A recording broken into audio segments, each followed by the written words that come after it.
Buenas noches a todos y bienvenidos a Descontrato Social, nuestro podcast semanal. Nuestros invitados esta noche son Pedro. Hola a todos. Y Anita. Muy buenas noches y gracias por invitarnos. Dos abogados que nos mostrarán cómo se construye una buena argumentación, tomando una postura frente a la siguiente cuestión: ¿puede una mala persona ser un buen juez? Ellos nos acompañarán desde sus casas debido a la pandemia que estamos viviendo a nivel global. Ahora sí, empecemos. Tras haber considerado cuidadosamente el tema, opino que un individuo sí debe ser buena persona para ser un buen juez. Sin embargo, antes de empezar vamos a establecer algo. ¿Qué es ser una buena persona? Aunque sea un concepto difícil de precisar, podríamos usar las pistas que nos da Jorge Malemseña en su texto titulado ¿Pueden las malas personas ser buenos jueces?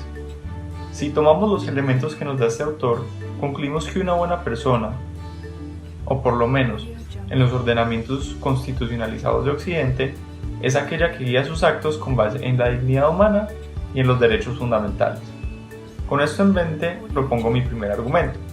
Si una persona desconfía de alguien, probablemente no va a pedirle que solucione sus problemas.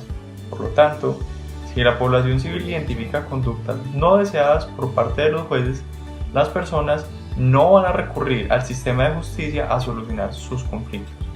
De allí se sigue que los jueces deben reflejar una imagen de justicia para que las personas mantengan la confianza en el ordenamiento jurídico. Si no ocurriera esto, se vería seriamente comprometida la legitimidad y la apariencia de juridicidad que debe revestir a las decisiones judiciales. Mi compañero acaba de darnos un gran ejemplo de un razonamiento inductivo, acompañado de un modus tollens. Esto demuestra la validez lógica de su razonamiento. Para reforzar un poco la validez material de su argumento, vamos a complementarlo con hechos que se darían en la realidad. Supongamos que en un pueblo de Estados Unidos se presenta un abuso policial contra un miembro de la comunidad afrodescendiente. Si se sabe que todos los jueces del lugar son miembros activos del Ku Klux Klan, es evidente que ningún individuo de dicha comunidad acudiría a la justicia para resolver sus problemas. Esto traería consecuencias nefastas, pues en el peor de los casos, las víctimas tendrían que acudir a otros mecanismos, como la justicia por mano propia. Si ustedes, queridos oyentes, estuvieran en la posición del abusado, ¿realmente acudirían a estos jueces? El ejemplo de Anita es muy ilustrativo. Además, opino que es muy bueno desde una perspectiva pragmática, pues sirve para convencer a nuestro auditorio.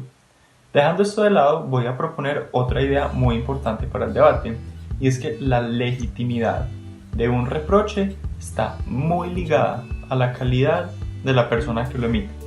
Por lo tanto, para que las providencias de un juez sean bien recibidas por una comunidad, es necesario que el operador judicial no se comporte como los individuos que castigan. Aquí me gustaría preguntarle a ustedes, queridos oyentes, ¿qué sentencia tendría más impacto en una colectividad? ¿La de un juez correcto que condena a un ladrón por hurto?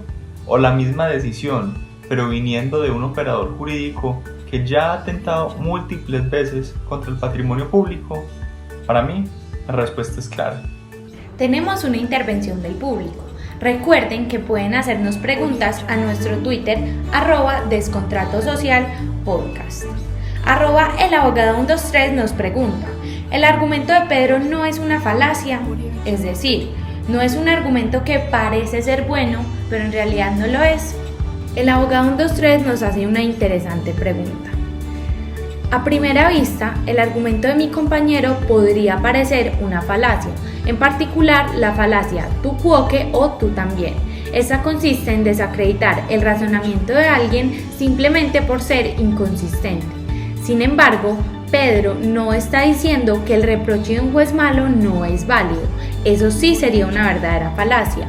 Lo que estamos diciendo es que dicha sentencia carecería de legitimidad y no tendría un impacto social tan determinante como la que podría tener una dictada por un juez impoluto y correcto. Si las sanciones las empiezan a imponer personas que se comportan igual o peor que los acusados, no habría diferencia, como dice el famoso ejemplo, entre el Estado y una banda de ladrones. Gracias por tu aclaración, Anita. resulta bastante pertinente. A continuación, soportaremos nuestra posición en otro argumento, que es quizá el más convincente. Como sabemos, la concepción formalista del derecho ya ha sido superada, es decir, que la práctica legal dejó de ser, hace mucho tiempo, una aplicación robótica de reglas. Consecuentemente, no es posible que los jueces apliquen el derecho sin interpretarlo. Ejemplos de esto pueden ser la elección de la norma jurídica a aplicar en el caso difícil, las analogías, las ponderaciones o la determinación de un concepto jurídico cuando el legislador utiliza términos generales y vagos. Exacto. Podemos decir que la forma de ser de un juez va a influenciar la manera en la que interpreta un determinado precepto jurídico. Por lo tanto, cuando a un mal juez se le da cierto grado de discrecionalidad, muy seguramente tomará determinaciones ajenas a las normas constitucionales, como la dignidad humana o los derechos fundamentales. Este asunto se vuelve mucho más preocupante en los ordenamientos jurídicos contemporáneos, donde el papel del juez cada vez cobra más relevancia, llegando a igualarse en algunas ocasiones con el del legislador. Por todo esto concluimos una vez más que una mala persona no podría ser, bajo ninguna circunstancia, un buen juez. Muchas gracias. Qué jornada tan enriquecedora para todos. A pesar de que nos gustaría seguir, se nos acaba el tiempo. Quisiera agradecer a nuestros invitados y al público por su participación. Recuerden conectarse la próxima semana para nuestro nuevo capítulo. Nos vemos pronto. Muchísimas gracias por la invitación. Fue muy divertido. Feliz noche para todos.